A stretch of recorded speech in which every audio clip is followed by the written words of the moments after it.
दुनियादारी is brought to you by Aakash digital. अब तैयारी करो ऑनलाइन।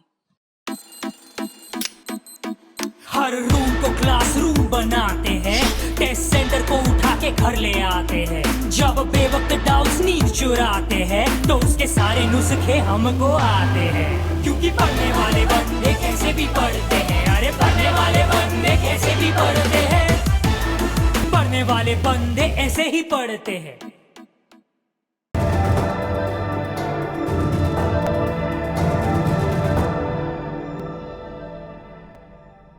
नमस्ते, मेरा नाम सौरभ द्विवेदी है और ये लल्लन टॉप का ग्लोबल न्यूज़ बुलेटिन दुनियादारी है। दिन, महीने और साल मापने के दो तरीके हैं। एक तो वो जो कैलेंडर के हिसाब से चलता है, प्रचलित तरीका, और दूसरा तरीका है व्लादिमीर पुतिन। वो इतने साल से सत्ता में है कि खुद एक कैलेंडर बन गए। लेकिन क्या आपको पता है कि अनंत काल तक सत्ता में बने रहने का फॉर्मूला पुतिन ने किससे सीखा? चाहे वो चीन के शी जिनपिंग हो या फिर हंगरी के विक्टर ओरबान, वो कौन सा आदमी है जिसने दुनिया के इन आधुनिक डिक्टेटर्स को लोकतंत्र की आड़ में तानाशाही चलाने का नुस्खा दिया? आज के एपिसोड में आपको पुतिन और जिनपिंग के उसी तानाशाह टीचर की कहानी सुनाएंगे। ये कहानी है रूस की पश्चिमी सीमा से सटे यूरोपियन देश बेलारूस की। बेलारूस बेलारूसियन भाषा के दो शब्दों बेल और रूस से मिलकर बना है। इसका मतलब होता है सफ़ेद रूसी। 1991 से पहले बेलारूस सोवियत संघ का हिस्सा था। 25 अगस्त 1991 को सोवियत संघ से अलग होकर ये आज़ाद देश बना। इसके बाद 1994 में बेलारूस ने नया संविधान बनाया। इसमें राष्ट्रपति शासन प्रणाली अपनाई गई। जून 1994 में पहली दफा राष्ट्रपति का चुनाव हुआ। इसे जीतकर बेलारूस के पहले राष्ट्रपति बने अलेक्जेंडर लुकाशेंको। ये नाम याद रखिएगा, लुकाशेंको। वो दिन था और आज का दिन लुकाशेंको बेलारूस के राष्ट्रपति बने हुए हैं। कहने को 5 चुनाव हो चुके हैं वहाँ, लेकिन हर चुनाव इतना निष्पक्ष होता है कि इलेक्शन से पहले ही लुकाशेंको की जीत तय होती है। आप पूछेंगे, भैया लल्लन टॉप ये सब आज क्यों बता रहे हो? इसलिए बता रहे हैं कि 9 अगस्त को एक बार फिर से बेलारूस में चुनाव होने हैं। लेकिन इस बार के चुनाव थोड़े अलग हैं। अलग इस लिहाज से कि बेलारूस में स्वतंत्र चुनाव नहीं, इनकी कोई उम्मीद अभी भी नहीं है। अलग इस लिहाज से भी नहीं है कि लुकाशेंको की कथित जीत पर कोई शुबहा है। अलग इस तरह कि इस बार जनता फर्जी चुनाव को मानने के मूड में नहीं है। पब्लिक लुकाशेंको को कॉकरोच कहकर उनकी तस्वीर को चप्पल मार रही है। तो एक तरफ लुकाशेंको हैं जिन पर देश के अंदर दबाव है, वहीं उनके अपने पड़ोसी और पुराने दोस्त रूस के साथ टेंशन की भी खबरें हैं और रूस का एंगल भी है। लुकाशेंको का आरोप है कि पुतिन उनकी विपक्षी नेता की मदद कर रहे हैं, इसके लिए किराए के गुंडे भेज रहे हैं। पूरा माजरा क्या है? बेलारूस एक छोटा सा लैंडलॉक्ड देश है। कच्चे तेल और प्राकृतिक गैस का छोटा सा भंडार है। इंडस्ट्री के नाम पर पत्थर काटने वाली मशीनें, ट्रक और खाद जैसे कुछ कारोबार हैं। ऐसे में लुकाशेंको जैसा तानाशाह कैसे सरवाइव करता है? जवाब है तिकड़मबाजी। कैसे तिकड़म? 2 बिल्लियों के झगड़े में बंदर के रोटी खाने वाली कहानी, वैसा ही लुकाशेंको का फॉर्मूला।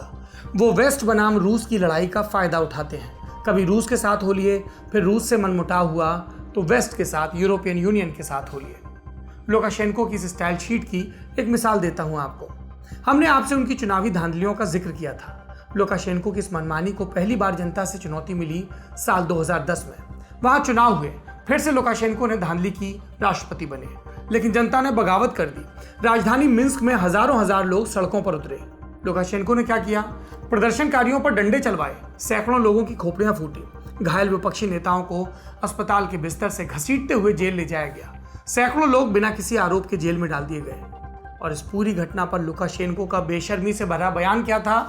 मैंने तो पहले ही कहा था, हमारे यहाँ लोकतंत्र वाला मूर्ख सिस्टम नहीं है कि हम ये हुल्लड़बाजी बर्दाश्त करें। तुम लोगों ने गलत आदमी से पंगा लिया है, अब भुगतो तो इसका नतीजा। लुकाशेंको की इन जातियों पर सख्ती दिखाई यूरोपियन यूनियन यानी ईयू ने। उसने बेलारूस पर आर्थिक प्रतिबंध लगाए। इस वक्त बेलारूस को उबारा पुतिन ने 2010 के बाद। लेकिन पुतिन का सपोर्ट मुफ्त में नहीं था। वो बेलारूस से कुछ चाहते थे और ये एक बैकग्राउंड से जुड़ी मांग थी। क्या बैकग्राउंड है इसकी? 1996 की तारीख से जुड़ी बैकग्राउंड। 1996 में बेलारूस और रूस के बीच एक संधि हुई थी। इसके तहत एक यूनियन स्टेट की स्थापना हुई। इसका मतलब समझिए कि एक गाढ़ी दोस्ती और सहयोग का मसौदा तैयार हुआ। एक दूसरे के नागरिक एक दूसरे के यहाँ बस सकें टाइप की बातें हुई। लेकिन रूस इससे ज़्यादा चाहता था। वो चाहता था कि बेलारूस रूस का हिस्सा बन जाए, जैसे पहले सोवियत संघ का हिस्सा था। ये प्रस्ताव सबसे पहले 1999 में बोरिस येल्त्सिन, जो उस समय रूस के राष्ट्रपति थे, उन्होंने रखा लुकाशेंको के आगे। उस वक्त लुकाशेंको ने इस पर हामी भर दी सैद्धांतिक रूप से। उन्हें लगा कि शायद इसी बहाने बेलारूस रूस का हिस्सा बन जाए और बोरिस येल्त्सिन के बाद लुकाशेंको पूरे रूस के सबसे बड़े नेता बन जाएं, लोकतांत्रिक ढंग से चुने हुए शासक बन जाएं। लेकिन उनकी मनोकामना पूरी नहीं हुई। येल्त्सिन गए तो उनकी जगह लुकाशेंको नहीं, पुतिन सत्ता में आए और पुतिन के आगे लुकाशेंको का कोई चांस नहीं था। ऐसे में रूस के साथ यूनिफिकेशन की उनकी दिलचस्पी खत्म हो गई, लेकिन पुतिन की दिलचस्पी शुरू हो गई। वो मदद के बदले लगातार लुकाशेंको पर यूनिफिकेशन का दबाव बनाते रहे और इसके चलते टेंशन भी बढ़ने लगी। इसका नतीजा दिखा 2014 में। इस साल रूस ने क्रीमिया पर कब्जा किया। रूस की इस हरकत से पश्चिम के देश नाराज हुए। वेस्ट और रूस के बीच बढ़ते इस तनाव में लुकाशेंको को अपने लिए मौका दिखा। उन्होंने यूक्रेन में दखलंदाजी और क्रीमिया पर कब्जे के लिए रूस की आलोचना की। और फिर क्या था? लुकाशेंको की तानाशाही, उनकी जातियां, यूरोपियन यूनियन सब भूल गया। उसने लुकाशेंको और उनके समर्थकों पर लगाए प्रतिबंध खत्म कर दिए। ईयू ने लुकाशेंको की तारीफ करते हुए कहा कि 2015 के बेलारूसी राष्ट्रपति चुनाव में हालात बेहतर थे। असलियत क्या थी? 2015 का बेलारूस का चुनाव भी 2001, 2006 और 2010 के चुनाव जैसा फर्जी था। इस घटना के बाद से लुकाशेंको और पुतिन के बीच मनमुटाव और बढ़ गया। पुतिन किसी भी तरह बेलारूस को रूस में मिलाना चाहते हैं। दबाव डालने के लिए उन्होंने बेलारूस को जो कच्चा तेल बेचते थे उसकी कीमत बढ़ाने की धमकी दी।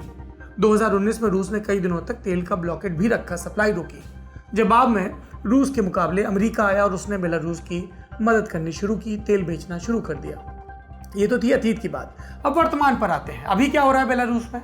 अभी वहां चल रहा है लुकाशेंको का बम्पर विरोध। एक तो लोग उनकी तानाशाही से नाराज हैं, दूसरी नाराजगी कोरोना को लेकर है। लुकाशेंको ने कोरोना पर गंभीरता नहीं दिखाई, अनर्गल बयान दिए कि वोदका पियो, ट्रैक्टर चलाओ, कोरोना ठीक हो जाएगा। एक तरफ लुकाशेंको कोरोना की खिल्ली उड़ा रहे थे, वहीं लोग बदहाल हो रहे थे। इकॉनमी पहले से ही खराब है, कोरोना के चलते और खराब हो गई और इत्तेफाक से इस बीच चुनाव आ गया तो लोगों का गुस्सा और भड़क गया। अब चुनाव है, लुकाशेंको हैं, लोगों का गुस्सा है, पर उन्हें एक उम्मीदवार भी तो चाहिए उस गुस्से के प्रकटीकरण के लिए। ये उम्मीदवार हैं एक शिक्षक जिनका नाम है स्वेतलाना तिखानोवस्काया। स्वेतलाना नेता नहीं है, उनके पति सरहेई लोकतंत्र समर्थक कार्यकर्ता है। वो चुनाव में लुकाशेंको के आगे खड़ा होना चाहते थे, राष्ट्रपति को या तानाशाह को। अंदेशा लग गया और उन्होंने बिना किसी आरोप के इस व्यक्ति को जेल में डलवा दिया। ऐसे में स्वेतलाना ने अपने पति की मदद की, टीचर की नौकरी छोड़ी और खुद चुनाव में खड़ी हो गई। उनकी जनसभाओं में रिकॉर्ड भीड़ जमा हो रही है। लोग कह रहे हैं कि अगर निष्पक्ष चुनाव हो तो लुकाशेंको का कोई चांस नहीं है, लेकिन पब्लिक जानती है कि लुकाशेंको धांधली करवाएंगे। ऐसे में वो पहले से ही सड़कों पर उतर आए। और इसमें रूसी दखलंदाजी का क्या एंगल है? ये एंगल जुड़ा है 29 जुलाई से। इस दिन बेलारूस ने 33 रूसी नागरिकों को गिरफ्तार किया। कहा कि ये रूस के भेजे भाड़े के सैनिक हैं, अस्थिरता फैलाने के लिए आए हैं। इनको संदिग्ध बताए जाने के लिए बेलारूस ने आधार क्या दिया? कहा कि ये 33 रूसी ना तो शराब पी रहे थे और ना ही पब बार जैसी जगहों पर जा रहे थे। इनके विरुद्ध बेलारूस ने कोई और सबूत नहीं दिया, इन्हीं के आधार पर उन्हें गड़बड़ी का एजेंट बता दिया। बेलारूस की एक सरकारी जांच समिति ने इन रूसियों का संबंध स्वेतलाना के गिरफ्तार पति से भी जोड़ा। समिति के मुताबिक रूस ने स्वेतलाना की मदद के लिए इन लोगों को भेजा था। स्वेतलाना और रूस दोनों ने इन आरोपों से इनकार किया। पुतिन के प्रवक्ता दिमित्री पेस्कोव का बयान भी आया। उन्होंने कहा कि ये रूसी नागरिक इस्तांबुल जा रहे थे, चूंकि कोरोना के चलते बहुत कम यात्री विमान रूस से बाहर जा रहे हैं। ऐसे में ये 33 लोग बेलारूस होते हुए तुर्की के लिए निकले थे। क्या था पेस्कोव का बयान? रूस के नागरिकों को इस तरह बिना सबूत अरेस्ट करना दोस्ताना ताल्लुकात की श्रेणी में कतई नहीं आता। हम उम्मीद करते हैं हमारे नागरिकों को जल्द रिहा कर दिया जाएगा। देखिए, इस बात में कोई शक नहीं है कि रूस और बेलारूस के रिश्ते बिगड़े हुए हैं। इस बात में भी शक नहीं है कि पुतिन को घेरने के लिए ईयू और अमेरिका बेलारूस को पुचकारने आगे आएंगे। लेकिन बड़ा सवाल यह है कि जब निष्पक्ष चुनाव जैसी अधिकार मांगती बेलारूसी जनता वो सामने खड़ी होगी, तब इन देशों का मत क्या होगा? क्या ये लुकाशेंको की फर्जी जीत को फिर से वैलिडिटी देंगे? क्या करेंगे ये लोकतंत्र समर्थक देश? और ये सारा पास्ट प्रेजेंट तो आपने जान लिया, लेकिन एक चीज़ और जान लीजिए। हमने एपिसोड की शुरुआत में कहा था कि पुतिन और शी जिनपिंग जैसे लोग लुकाशेंको की रूल बुक से तानाशाही के गुर सीखते हैं। वो जिक्र भी पूरा कर देते हैं। आपको पता है ना कि रेफरेंडम और संवैधानिक संशोधन के नाम पर पुतिन और शी जिनपिंग ने ताउम्र सत्ता में बने रहने का इंतजाम किया है। इससे पहले पुतिन ने संशोधन करके राष्ट्रपति के लिए तय कार्यकाल की सीमा भी हटाई थी। ये दोनों काम इनसे पहले लुकाशेंको ने किए थे। 1996 में उन्होंने रेफरेंडम के बहाने असीमित शक्तियां हासिल की। अपना कार्यकाल बढ़ाया। फिर 2004 में एक और रेफरेंडम करवाकर राष्ट्रपति के लिए तय 2 कार्यकालों की सीमा भी हटाई और इस तरह लुकाशेंको हुए पुतिन और शी जिनपिंग के गुरु।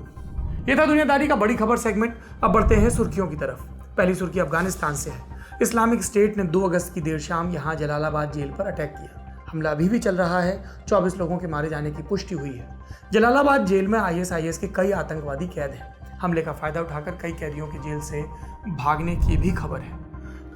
दूसरी सुर्खी लेबनान से है। यहाँ विदेश मंत्री नसीफ हित्ती ने PM हसीन दीप को अपना इस्तीफा सौंप दिया। इस्तीफा देते हुए हित्ती ने कहा कि ये वो लेबनान नहीं है जिससे वो मोहब्बत करते थे। हित्ती ने इल्जाम लगाया कि लेबनान एक फेल्ड स्टेट की तरफ बढ़ रहा है। यहाँ बैंकिंग समेत बाकी वित्तीय संस्थाएं फेल हो चुकी हैं और लोग वो पिछले कई महीनों से सड़कों पर उतरकर विरोध कर रहे हैं। तीसरी सुर्खी अमेरिका से है। यहाँ व्हाइट हाउस के chief of staff mark meadows का चुनाव पर बयान आया। मीडोज ने कहा कि राष्ट्रपति चुनाव 3 नवंबर को ही होंगे। इसकी तारीख आगे नहीं बढ़ाई जाएगी। इससे पहले 30 जुलाई को ट्रंप का एक ट्वीट आया था जिसमें उन्होंने चुनावी प्रोग्राम आगे बढ़ाने की बात कही थी। इसे लेकर उनकी आलोचना भी हुई थी। लोगों ने कहा कि जिस चीज़ का राष्ट्रपति को अधिकार नहीं वो उस पर बयान कैसे दे सकते हैं। पहले राष्ट्रपति ने बयान दिया, अब उनके चीफ ऑफ स्टाफ ने बयान दिया। ये थी सुर्खियां। अब बारी तारीख सेक्शन की। आज तारीख है 3 अगस्त। इसका संबंध है एक हड़ताल से। ये हुई थी वेतन बढ़वाने के लिए, लेकिन इसकी जगह हजारों हड़ताली कामगारों को नौकरी से ही निकाल दिया गया। बात 39 बरस पुरानी है। अमेरिका में हवाई यातायात से जुड़ा एक मजदूर संघ था, professional air traffic controllers organization, short में इसको कहते थे PATCO, पेटको। इसके कर्मचारी वेतन बढ़ाने और काम के घंटे कम करने की मांग कर रहे थे और इन्हीं मांगों पर करीब 6 महीने तक सरकार के साथ उनकी बातचीत चली। वार्ता का कोई नतीजा नहीं। इससे नाराज होकर पेटको ने 3 अगस्त 1981 को हड़ताल का ऐलान किया। उसके करीब 13,000 एयर ट्रैफिक कंट्रोलर्स ने कामकाज बंद कर दिया। हजारों उड़ानें रद्द हो गई। उस समय अमेरिका में राष्ट्रपति थे रोनाल्ड रीगन। वो हड़ताल से बिफर गए। रीगन ने हड़ताली कर्मचारियों को 48 घंटे की मोहलत दी।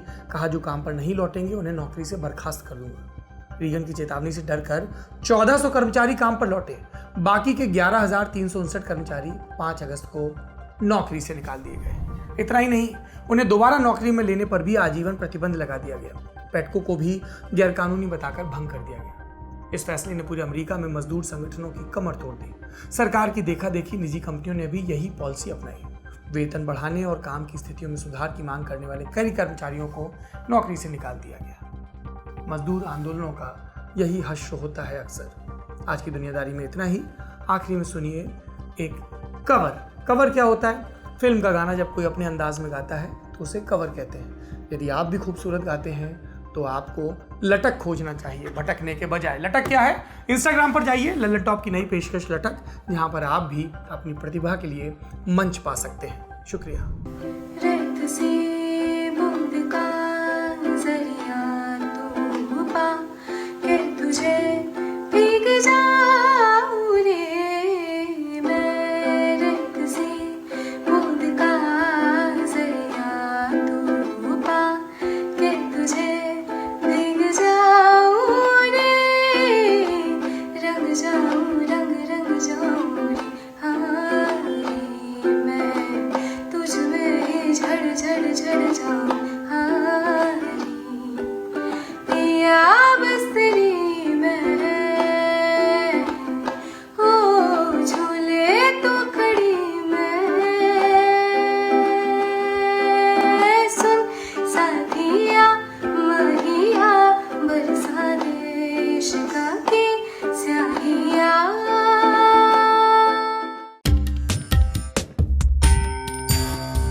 आपको सेहतमंद बनाने, हेल्थ की दुनिया के सब हाल बताने, आपको आपकी बॉडी के और करीब लाने, एक्सपर्ट्स के जरिए आपकी अवेयरनेस चमकाने।